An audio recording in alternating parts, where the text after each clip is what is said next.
Good afternoon. So 90 students only.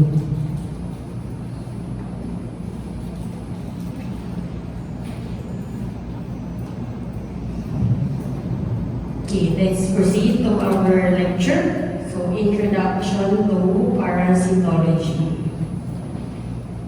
Before we start, let's have this quote. So, student life is the seed of your life, so plan it wisely. So, for the objectives of today's lecture, so one, able to understand and explain the life cycle, modes of transmission of most important parasites. Next, able to state the primary function of the host in a parasite-host relationships and explaining the general terms in the parasite-host relationship. Then next, able to identify and name the most commonly observed symptoms associated with parasitic infections. Then, able to outline possible parasite prevention and control strategies. So for our lecture flow,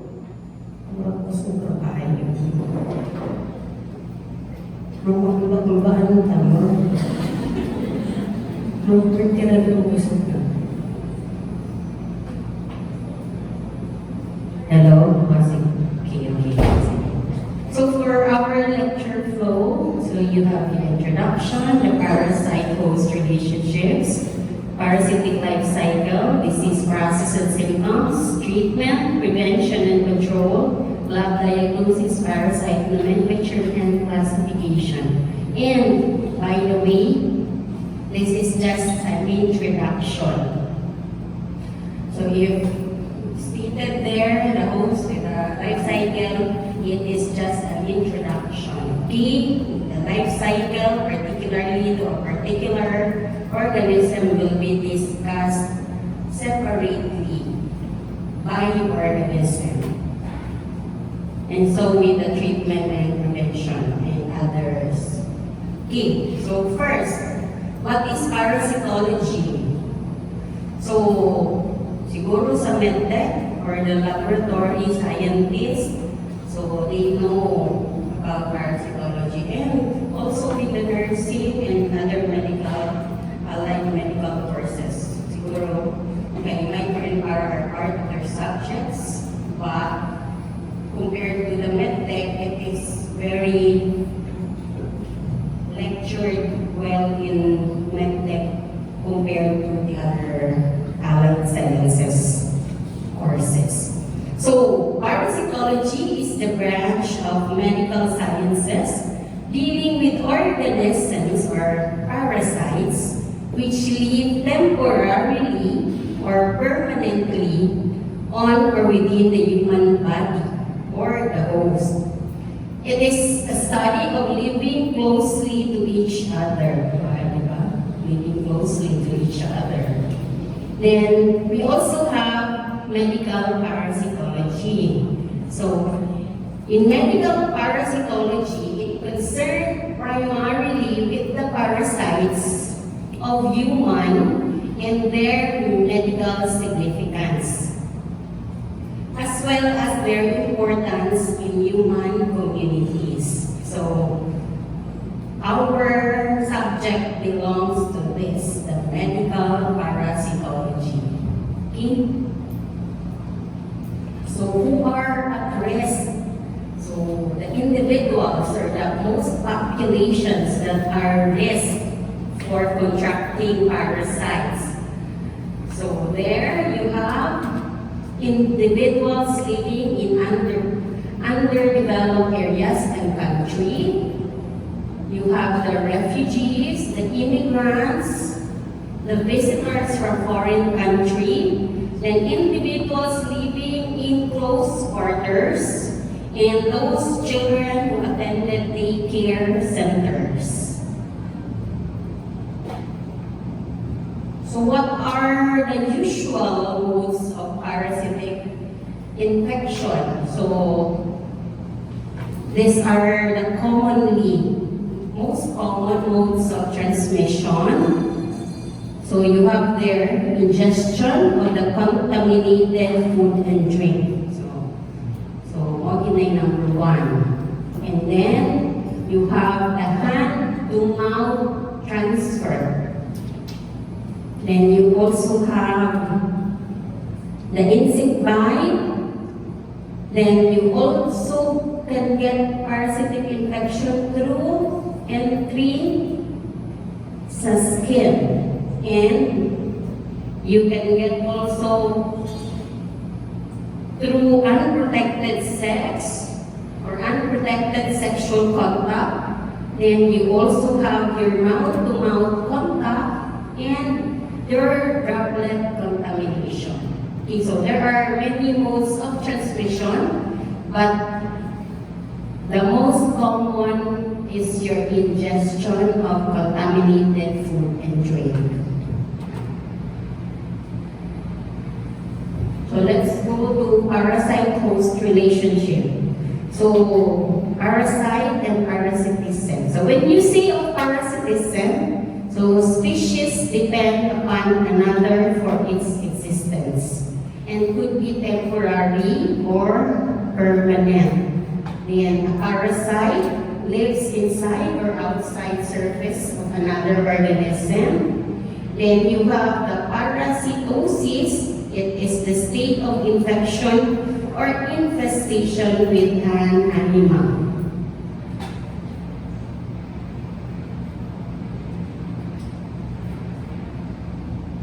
So there is also a classification when it comes to habitat. So you have your endoparasites, the parasites living inside the host, then the infection presence of endoparasites. And for ectoparasites, parasites living outside the host. So there is infestation presence of ectoparasites.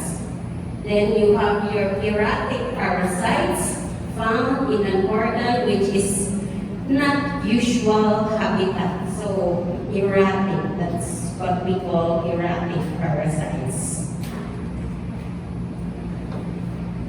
So when you say we also have classification based on pathogenicity. So you have your pathogenic parasites, the non-pathogenic, and the carrier. So when you say of pathogenic, they are harmful and frequently causing damage to the host. And compared to your pathogenic, usually they are called commensals without giving injury to the host. So meaning they are there inside or outside of the body, but they did not give or they cannot give injury to the host. And you also have your carrier. So it only harbors without showing any signs and symptoms. So when the carrier example is that they are just the carrier for you to have the infection.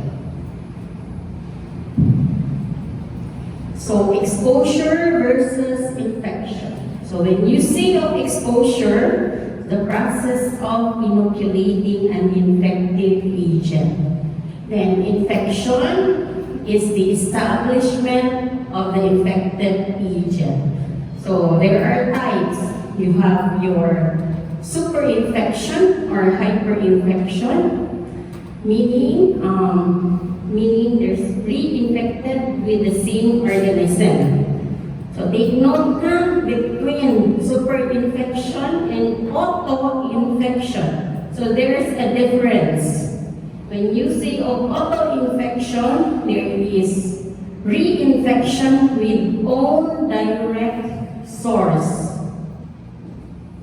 So can you name a parasite that can cause auto-infection? Ascariasis, Tonsillitis. Enterobius. Okay. So let's go to classification of parasites. So there are types of parasites. You have there the obligate, facultative, commensal, intermittent, use, accidental, permanent, and temporary. When you say obligate, cannot exist or survive without a host. When you say of facultative, may live without a host. They are free living existence. So they can be inside the host or outside. They can live also outside without a host. Then you also have the commensal. They are usually non-pathogenic and does not cause disease. And you have intermittent. So intermittent, sometimes they're there, sometimes they're not. So they visit or come during feeding time. You have your spurious. So merely pass through the intestine and recover in the human feces and cannot cause parasitic infection. And you have your accidental, where it does not ordinarily live. And permanent. So you have the parasite permanently in the host. Then you have your temporary, they are just being there for a short period of time.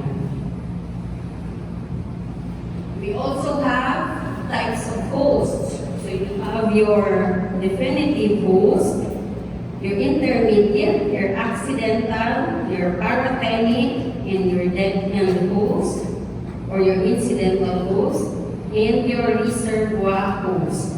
So the definitive host usually harbors the mature parasite and where sexual reproduction occurs. So your intermediate harbors the immature parasites where the asexual reproduction occurs. And for the accidental, they harbor the parasites that usually doesn't infect it. And your parathenic harbors the parasite that do not develop to further or later stages. And the dead end or your incidental is the host that does not have the infection. They are the unlucky host. Okay. Next, we go to the relationship terms. You have the symbiosis, it's the living together, the association of two living organisms, each a different species. Then you have your commensalism, association of two different species of organisms that is beneficial to one another and neutral to the other.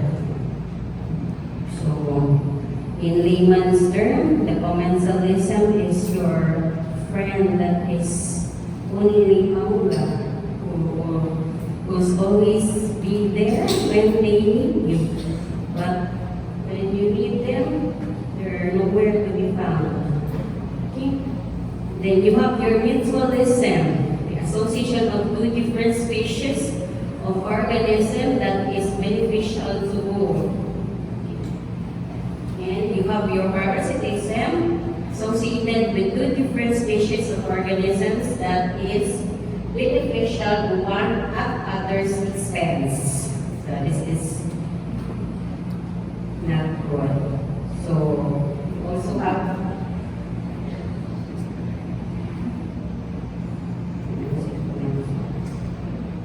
then you have your pathogenic. So the parasite that demonstrated ability to cause disease. For the parasitic life cycle, there are three common components. You have the mode of transmission, the morphologic form.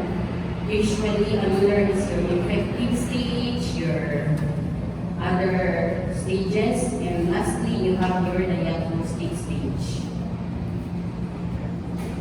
So for the disease process and symptoms, so for the major body areas associated with parasite or with parasitism or parasite infection. Usually, the most common areas are your gastrointestinal tract, then your urogenital tract, then your blood and tissues. Then you also have your liver, lung, and other major organs.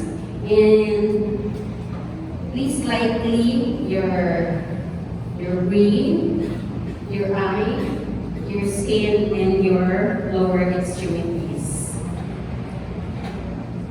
So here are the most common symptoms associated with parasitic infections. So most commonly that you will encounter in the clinic and in the emergency room, especially in children, is diarrhea. Okay? Then you also have fever, the chills, and the abdominal pains, and abdominal cramping. And sometimes, so I put there the elephant gases and anemia, vitamin deficiency, bowel obstructions, there's edema, enlargement of major organs. There are also skin lesions, and some will have blindness. So for the treatment options, we usually give anti-parasitic medication. So in parasitism or in parasitology, it is very simple to familiarize when it comes to treatment. Okay? It's the same. So we can give the treatment to other parasitic infection. So it's very easy to memorize and to remember. Okay? So what's important is you know and how to diagnose the organism. Okay? You can also advise change in diet, then vitamin supplementation, especially if you are dealing with your diphyllobotrium. You will have a vitamin. What vitamin? B12. So if ever it's confirmed, you can give vitamin B12 to your patient. Then most importantly, since the patient's complaint is diarrhea, so you expect what? Dehydration. So what will you do if you suspect dehydration? Okay, you need fluid replacement. Okay? And blood transfusion for some rare cases of parasitism, and advise bed rest. So for the prevention and control, so there are many programs, especially in our Department of Health regarding parasitism and all. So they have this off-plan support sa parasitism. So they have free meds or medications to control or prevent parasitism. It's very common in children. If you are not listening, you can go. It's very unfair to your classmates who are listening in front.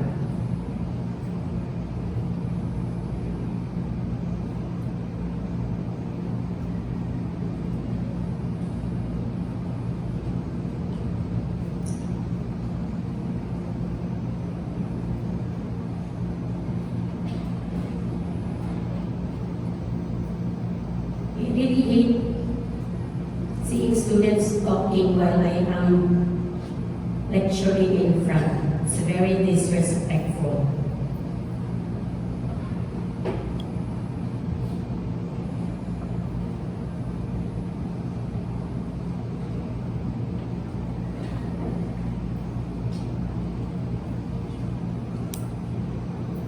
Okay, let's proceed. So there are many government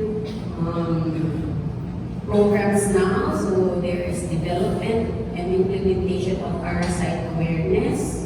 Then there is also education program. Actually, your schools, your local or your government schools in the elementary and high school, they have also the programs for parasitism or health programs that they give free medications to their students or their learners. So we can also use insecticides and other chemicals to get rid of the, like for example, the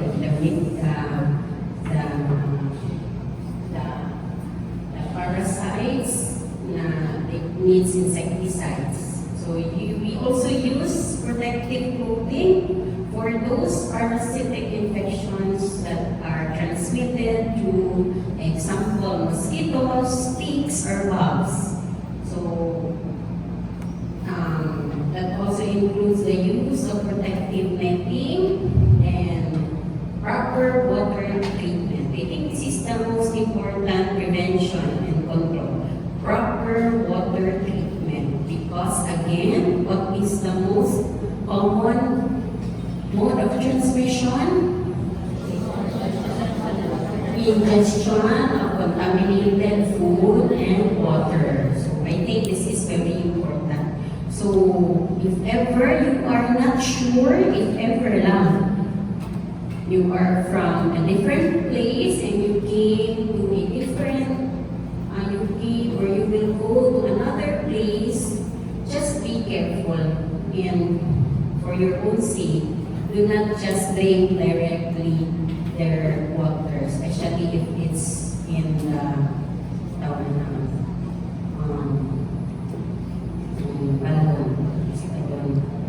deep well, in the deep well waters. Okay?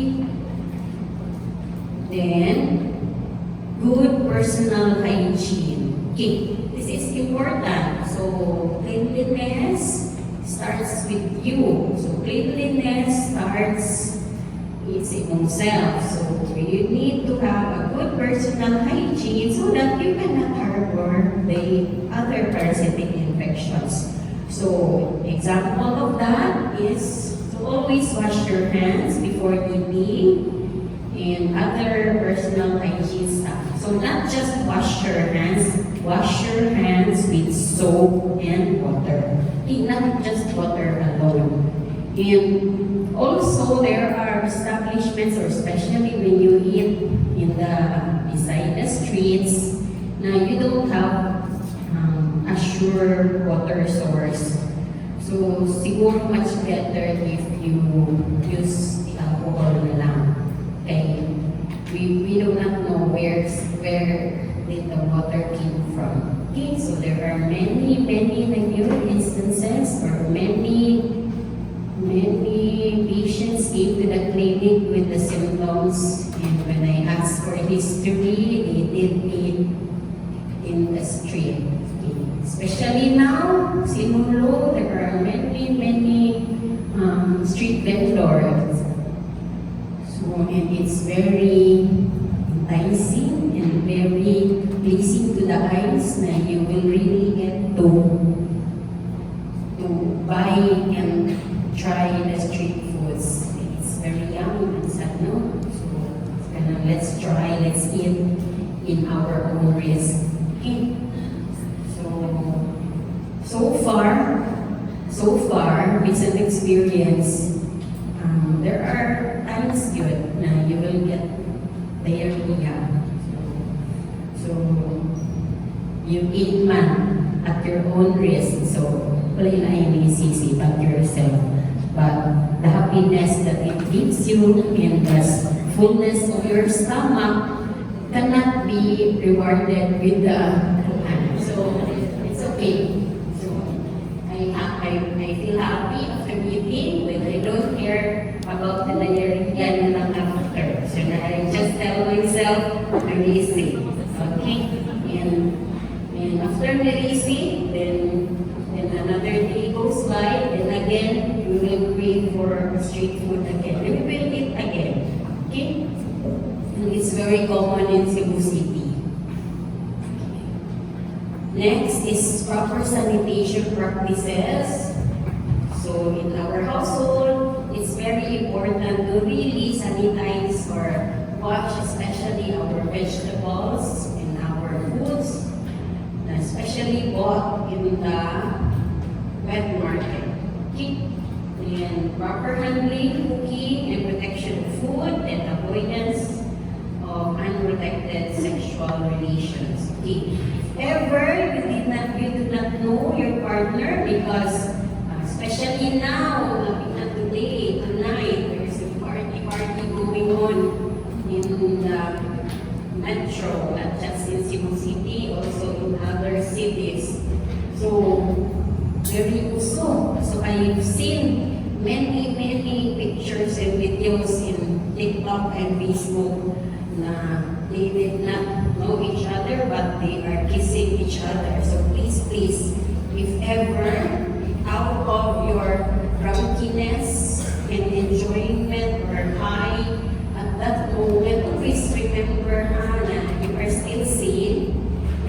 Please do not do that. Okay? So if ever you will mapigilan, this is it. This is really it. This will be my future partner, maybe. I will go for it. So, siguro sa kissing, okay pa, but if you will go further like sex, always protect yourself and you will never know. Okay? So, protection and prevention is better compared to happy now, cry later. Okay? It's not really a good experience after. So, when after you have the symptoms and signs, then you don't have the number of that person. So how will you trace or contact? Diba? And you will think na, maka-infect na ito siya lahi. So please, so if ever you mapigilan, always bring with you protective shield. Okay? So for the laboratory diagnosis, proper specimen selection and processing are the crucial steps in laboratory diagnosis of parasites. And the most common specimen that we use in parasitology is your stool sample. So it is cheap, readily available, and no-brainer given. So, do not hesitate to order if ever. Stool exam, agad-agad. Do not think na mahal and all, but it's really not expensive. It's cheap and readily available. And by that stool exam alone, we can diagnose already a disease. Okay. So, if ever you are asked in the quiz what is the most important sample, I will remember you, the student that will not answer school. So the other specimens are your blood, your tissue biopsy, or tissue scrapings. Then you also have your CSF, then sputum, you have your urine, and your other discharges. So when it comes to stool examination or your stool exam test, so we have this traditional techniques. So before, I don't know in you if you experience during your toddler years. Your mom will have a scotch tape in your spoon, so you will get the specimen on your inwards. It's either not the spoon, it's the spatula. They put scotch tape. So if you remember now, if ever, I remember my mom usually does that even though we don't have symptoms, just checking. So that's why we call it the selfie or the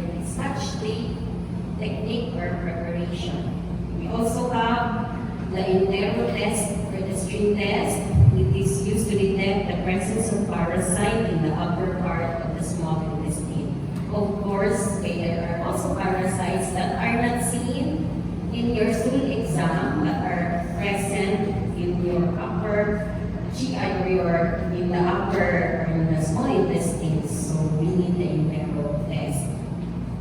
But it's rarely requested because we immediately give the medication.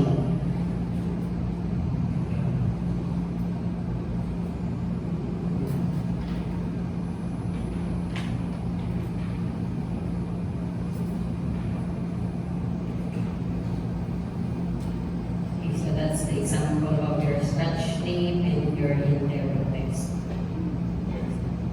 We also do your integral test to your ulcer if you want to test. But we have naman the most kuan na test. Munang usually we don't request na for integral test for your H. pylori infection. Okay. So I have said we can diagnose through simple lab techniques like your stool exam, but we can also diagnose using the most advanced techniques. Examples are your direct fluorescent antibody, you have your enzyme immunoassay, you have your indirect fluorescent antibody test, your latex agglutination test, your polymerase chain reaction, and your rapid immunochromatography technique. So now these tests are available already in the laboratories, but it's expensive. So we still go with the most cheap ones without the diagnosis already. Okay? So we usually use this for further testing and for confirmatory tests if ever the patient is hard to diagnose. Okay. So for the parasite nomenclature and classification, you have this. So you have the parasites, and we have the protozoa and the metazoa. Under your protozoa are your Sarcodina, your Sporozoa, your Mastigophora, and your Ciliata. Then you have, and under your metazoa are your nematodes, your platyhelminths or your flatworms. Then under that you have your flukes and your tapeworm. These are all the topics that will be discussed in parasitology. But again, we will only tackle the most important medically or the most medically related parasites. We will not dwell or we will not include not common or maybe mga nice to. We will just present the nice to know, but it is important for you to know the most important ones, the must knows in parasitology. Okay, so that's all for the intro. Then I leave you this. There are no shortcuts to any place worth going. Always remember that. There is no shortcut in medicine also. So if you really want it, so you work hard for it. And announcement, there is no class next week due to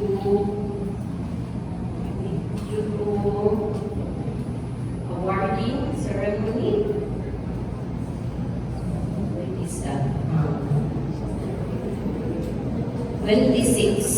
So you are required to attend the awarding ceremony. So I'll get the attendance to those students who will attend. Please submit attendance on the 26th. We have no class on the 26th. Okay? For laboratory